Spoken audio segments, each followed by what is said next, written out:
Course दिया ही है।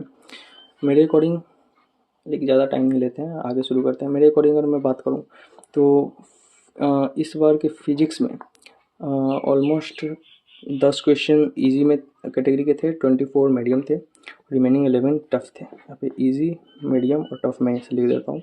इसमें से जिस बच्चे ने 7 क्वेश्चन किए होंगे, 24 में से जिस बच्चे ने ऑलमोस्ट 15 क्वेश्चन किए होंगे और 11 में से किसी बच्चे ने ऑलमोस्ट 4 क्वेश्चन किए होंगे। ये उन बच्चे के अकॉर्डिंग मैं बता रहा हूँ आपको जिसका रैंक जो है ना वो लगभग 30,000 से अंडर में आने वाला है। ठीक है, मतलब जो कट ऑफ क्लियर कर रहे हैं बच्चे, उन बच्चे के अकॉर्डिंग फिजिक्स का इस तरीके का कुछ मुझे लग रहा है कि उन्होंने इतने इतने क्वेश्चन किए होंगे। इसको अगर सम टोटल करूँ मैं 26 क्वेश्चन हो रहे हैं। और इसके अलावा भी जो रिमेनिंग क्वेश्चन है उसमें से कुछ क्वेश्चन उन्होंने अटैम्प्ट किए होंगे बट उनके कुछ गलत हुए होंगे। मान के चलते हैं कि ये क्वेश्चन तो इनके करेक्ट। इसके अलावा मान के चलते हैं कि 6 क्वेश्चंस उसने और अटैम्प्ट किए थे बट वो इनकरेक्ट हो गए। ठीक है, तो इसके अकॉर्डिंग जो इसका मार्क्स बन रहा है वो 98 मार्क्स बन रहा है फिजिक्स में। ठीक है, इसके बाद अगर हम केमिस्ट्री की बात करें तो अगेन इजी, मॉडरेट और टफ कैटेगरी के क्वेश्चंस अगर हम डिसाइड करते हैं तो केमिस्ट्री में ऑलमोस्ट 15 इजी थे, 21 मॉडरेट थे और 9 टफ कैटेगरी में मेरे अकॉर्डिंग आ रहा है। काफ़ी बच्चों के अकॉर्डिंग थोड़ा बहुत क्वेश्चन इधर उधर वेरी कर सकता है बट ओवरऑल मैं रेंज लेके चल रहा हूँ। जिस स्टूडेंट का अंडर 30,000 रैंक आने वाला है उस स्टूडेंट के अकॉर्डिंग कुछ ऐसा वो कैटेगराइज करेंगे क्वेश्चंस को जैसे कि मैंने किया हुआ है। ठीक है, तो मेरे अकॉर्डिंग तो ये बैठ रहा है और of course most of the aspirant के अकॉर्डिंग यही बैठ रहा होगा। तो इसमें से अगर हम फिर से बात करें तो जिस बच्चे ने ऑलमोस्ट 11 क्वेश्चन किए होंगे और 21 में से जिस बच्चे ने ऑलमोस्ट 16 क्वेश्चन किए होंगे और 9 में से जिस बच्चे ने ऑलमोस्ट 4 क्वेश्चन किए होंगे। ठीक है, मेरे अकॉर्डिंग तो ये बैठ रहा है। क्योंकि हम कट ऑफ की बात कर रहे हैं तो हम इस रेंज, मुझे ये परफेक्ट रेंज लग रहा है क्योंकि मैंने एग्ज़ाम दिया है तो मुझे ये सटीक बैठता हुआ दिख रहा है। इसका कोई ऐसा नहीं है कि मैं बेतुके कुछ भी बोल रहा हूँ। ऑफ कोर्स मैं कुछ ऐसा डेटा एनालिसिस लेके नहीं आया हूँ, लेकिन मैं एक एस्पिरेंट के नाते बात कर रहा हूँ कि जिस एस्पिरेंट ने दिया होगा एग्जामिनेशन। ठीक है, मैंने ऑलमोस्ट काफ़ी सारे टेस्ट दे रखे थे एग्ज़ाम से पहले और ऑलमोस्ट टेस्ट में मेरे 600 स्कोर्स भी आ रहे थे, 600 प्लस। तो मुझे मेरा जो एक्सपीरियंस कह रहा है, मतलब ये कुछ इस तरीके का डेटा है जिस बच्चे ने इतने इतने किए होंगे। इसका सम टोटल अगर मैं देखूँ तो ये 31 ऑलमोस्ट आता है। ठीक है, और इस 31 में से माना कि कुछ बच्चे ने कुछ मिस्टेक किया होगा, 31 के अलावा भी उसने बनाए होंगे बट 5-6 उसके गलत हो गए होंगे। तो यहाँ पे ऑलमोस्ट मैं 6 यहाँ पे भी गलत कंसिडर कर लेता हूँ। इतने सही है और 6 गलत है। ठीक है, तो इसके अकॉर्डिंग जो सम टोटल जो लाइक स्टूडेंट का बन रहा है, मैं एक बार जोड़ लूँ।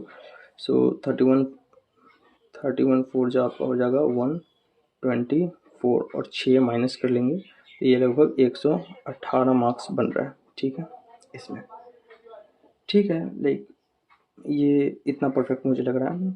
इसके अलावा अगर मैं बायो की बात करूँ तो बायो में भी इजी कैटेगरी में, इजी, मॉडरेट और टफ कैटेगरी में अगर हम कैटेगराइज करें तो बायो में 73 इजी मुझे लगे थे, 14 मुझे मॉडरेट लगे थे और लाइक 3 या 4 टफ क्वेश्चंस थे मुझे मेरे अकॉर्डिंग। और मोस्ट ऑफ द स्टूडेंट जिनके रैंक अंडर 30,000 आने वाला है उनको कुछ इस तरीके से उन्होंने कैटेगराइज किया होगा।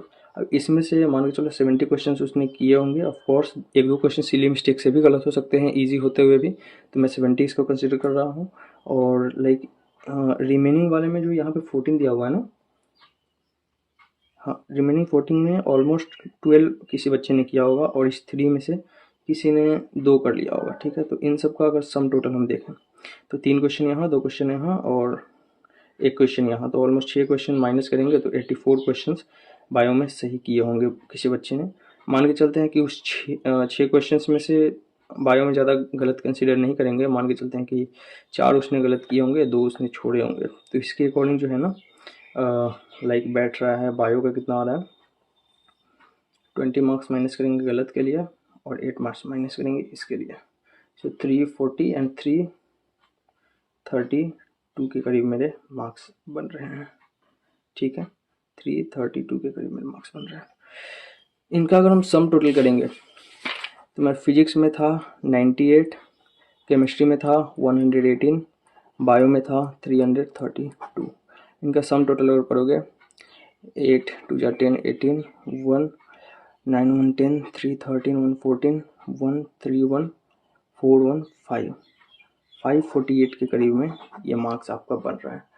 तो ठीक है, ज़्यादा से ज़्यादा इससे आप, मैं जब प्लस माइनस 10 भी नहीं करूँगा, ऑलमोस्ट प्लस माइनस आप 5 इससे कर सकते हो। -5 क्या करोगे, +5 ही करोगे, तो मैक्सिमम रेंज जो कट ऑफ का है वो 552 555 मुझे दिखता हुआ नज़र आ रहा है, और यही कट ऑफ ऑलमोस्ट जानी चाहिए। और बाकी तो क्या ही टाइम वेस्ट करे आपका, ऑलमोस्ट मेरे अकॉर्डिंग यही जाने वाला है। और आप रिजल्ट आएगा तो मोस्ट प्रोबेबली यही होगा। मेरा मार्क्स कितना है ये मैं अभी रिवील नहीं कर सकता ऑफ कोर्स, क्योंकि अपना OMR शीट आया नहीं है अभी। तो मोस्ट प्रोबेबली जब OMR आ जाएगा तभी वो कंफर्म कर पाएंगे हम अपना मार्क्स भी। तो लेट्स सी क्या होता है। बाकी all the best. Cut off का एक लाइक प्रेडिक्शन तो ठीक ठाक लगा हो तो लाइक ज़रूर कर देना। Bye bye.